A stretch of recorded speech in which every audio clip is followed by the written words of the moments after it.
With Mega Evolutions returning soon in Pokémon Legends CA, it seems like a sure thing for brand new Megas to be added as well. It's been 10 years since that happened last, with the release of Omega Ruby and Alpha Sapphire, and since then, 3 generations worth of new Pokémon have been added. All of them now get their chance to dip their toes into a battle gimmick that had been basically retired by the time they were introduced, meaning there's a lot of potential for fun candidates. Today we're taking a look at 9 of them, ranging from the old to the new, as we're picking one Pokémon for every generation to be getting a new Mega Evolution in Legends ZA. And of course we're going to start in Kanto with Generation 1.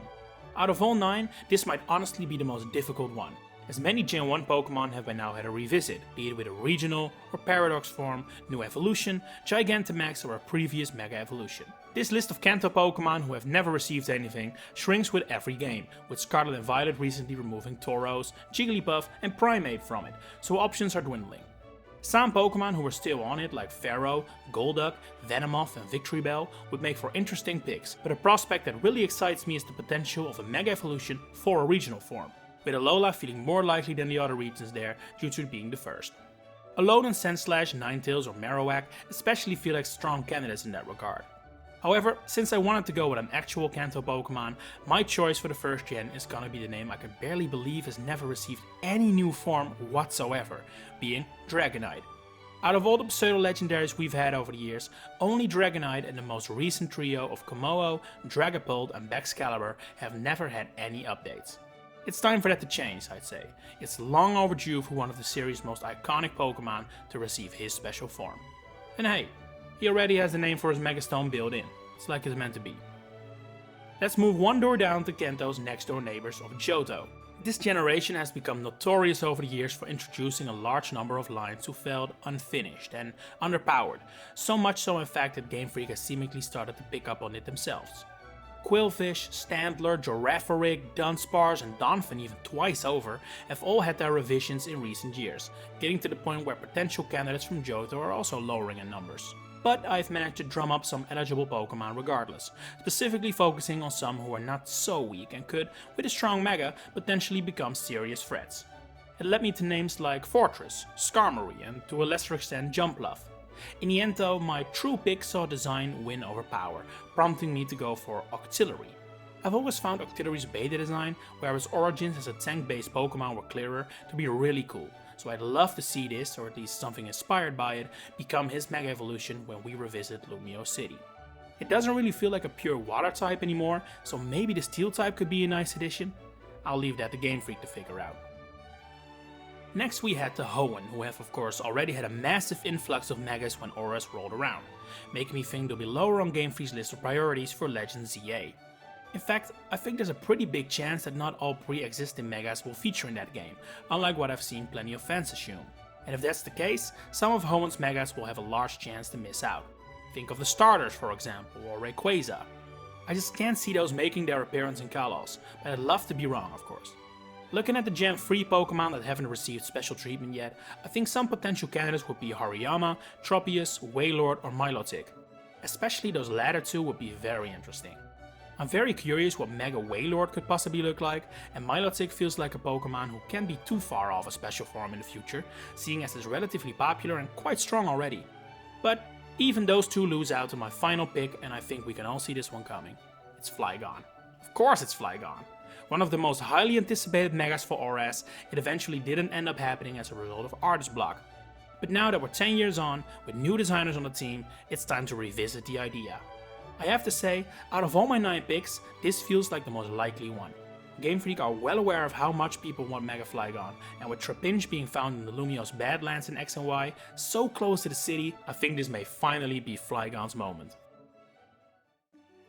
On the opposite end of the spectrum, Sinnoh's moment has just passed, as Gen 4 has been remade and kicked off the Legends sub-series. I think due to the fact that these games have been hovering over the past 2 gens, Sinnoh Pokémon have seen relatively few new forms over the last years. But now, they're free from that shackle, allowing them to be considered again. That said, Sinnoh is still a weird region in regards to its Pokémon roster, as a large percentage of its decks consist of cross-gen evolutions, which in itself are once new forms themselves. So I tried to stay away from those as options, just like Megas did back in Gen 6. Some interesting candidates this time around would be Floatzel, Drapion, Gastrodon or Skuntank, which all have designs I feel could be expanded upon without getting over-designed, which, in my opinion, is Mega Evolution's biggest pitfall. My actual pick follows the same train of thought, in fact, as I've landed on Toxicroak. While I really like the Croagunk line, I did always feel Toxicroak had more potential than was unearthed, and a Mega could be the perfect way to bring out its full power. That said, I think an actual permanent evolution would also be a very suitable way to fix that problem. So, should Toxicroak get overlooked this time around, my wishes will perhaps be granted in the future. As we move on to Unova, we get in the zone where Pokemon were barely given a look for a potential Mega, seeing as they were just brand new. Audino is the only Unova Pokemon to receive one in Gen 6, but in recent years, more and more Gen 5 mons have been receiving new forms. There's Galarian Darmanitan, Hisuian Braviary, King Gambit, a new member for the Forces of Nature, and a full set of Paradox Swords of Justice, so what was once a bit of a black sheep in the Pokemon family have recently been embraced. And so, I think it's likely for that to continue in Legends EA, especially since Unova has a huge roster, so a lot of potential candidates. Names that immediately come to mind were Excadrill, Scolipede, Golurk or Ferrothorn. Another Pokemon that desperately needs to re-up is Zebstrika, both in terms of power and design. But unlike with Toxicroak, I think an actual evolution is better suited to fixing that Electric Zebra's problem, so for my Mega pick I landed at Hexorus. When you take a closer look at the facts, Hexorus is really similar to Flygon in a way. It's a popular dragon type that's relatively easy to obtain and often confused for a pseudo-legendary, but lacks the raw power that comes with that term. So why not fix that? Pop a Hexanite on that man and make his stats soar to what I always kind of assumed they were. Maybe it could be the ace of an ancestor of Iris? There's potential there. And then we get to the region we'll all be revisiting soon, Kalos. I personally think it's very unlikely for any Gen 6 Pokemon to be getting a Mega in this game, similarly to how Sinnoh's roster barely got anything for their remakes and Legends Arceus.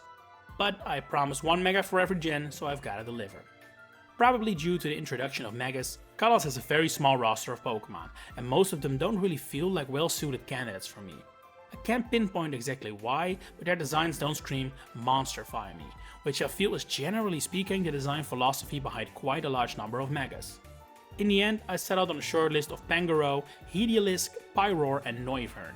I'd say Heliolisk is in the same camp as its fellow electric type from last gen, Zebstrika, and that it needs a true evolution more than a Mega. Noivern would probably be a killer design, but I've already picked quite a number of dragon types, so I opted to go with Trevenant as my pick instead. Looking at its design, this one does feel like it could take the next step into a Mega evolution quite gracefully, turning into a large haunted tree or something.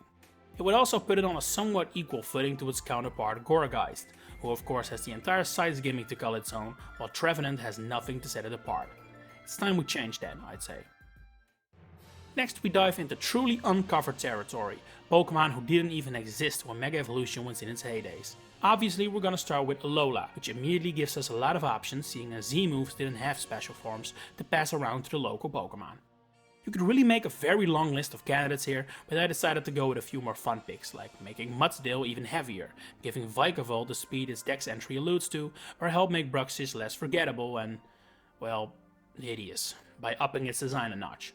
My final pick, however, is Palisand, which may feel a bit unlikely considering this game is apparently entirely set in a city, so where should you be able to catch Sandygast? Well, that's a problem for Game Freak to figure out. My focus is on design and potential, and I still see a lot in Palisand. The idea of a haunted sand sculpture is perfect to me, so I wouldn't change its type. But who's to say we can go bigger than a sandcastle? I may be treading into regional form territory here, but what could be really cool is a design based on Lumio City itself, with Prison Tower as a towering landmark in Palisand's design. Quite unlikely, I admit, but I'd love to see it. Then we arrive at the two most recent regions, both neighbors of Kalos, giving me the feeling they may have a slight leg up on the competition. Especially Galar is in a good spot, I think, considering the history between France and England, as well as the simple fact that it's now one generation behind us, making their Pokemon feel more ripe for a redesign than Paldeus. Gigantamax did however steal some viable candidates away, such as Corviknight or Grimmsnarl, leaving me with less viable options than I had expected. I eventually settled on a list of Weevil, Grapploct and Barraskewda, although I was eager to also include the 4 fossil Pokemon in that group. However, I had to give myself a stern talking to, as my eagerness to see the actual completed versions of these fossils was clouding my judgment a bit too much. And so my final pick ended up being Phalanx, another one of my personal favorites from Galar. Unlike some other picks, I truly have no clue what a Mega Phalanx would look like, but that's exactly why I want it. Surprise me, blow me away. You did it once already, why not again? Change the formation they deploy, or size up the individual soldiers, I don't know. I don't think adding more members is the right way to go though. My biggest gripe with Phalanx is how 6 individual creatures can make up one Pokemon, so I don't need that nitpick reinforcement, thank you very much. And that leaves us with another neighbor of Kalos, being Paldea. Now, chances of a Paldea Mega feel very low for me. I mean, we are still in Gen 9, surely reinventing a Paldean Pokemon already would be premature. That said, we have seen new evolutions for Galar Pokemon in the Scarlet and Violet DLC, which I didn't have on my bingo card, so maybe I'll be proven wrong. Of course, options here are basically endless, since 0 Pokemon in Paldea's roster have had the chance to receive a new form yet. I had to draw the line somewhere however, so the names I ended up with were Arboliva, Lokix, Orthworm and Scovillain. My true pick for Paldea ended up being Grafaiai though, as I think that is the Pokemon with the most potential still left in the tank. Things started out well for the little guy, being a significant part of Paldea's promo rollout and having the entire tag tree thicket dedicated to his behavior of painting trees, but I can't say I feel like people have truly embraced it. I think a large part of that is in its design. From the moment I saw it, Grafaiai felt like a middle stage, with something left to come after it, which, as you know, never came. Well, now is the moment to change that, with a brand new Mega Evolution. Maybe you can even tie into that potential Mega Trevenant from earlier? Have Mega Grafaiai paid Mega Trevenant? I don't know about the logistics, maybe it suits a regional form better, but it's a solid idea I think. And with that, we have come to 9 potential Mega Evolutions for Legends EA. I don't expect to see many in the game next year, but hey, maybe Game Freak is watching this for some inspiration, you never know. And if they are, maybe they're reading the comments too, so share your 9 picks down below. If you enjoyed hearing me talk about Pokemon, please consider liking this video and subscribing, and for now, thanks for watching and enjoy the rest of your day.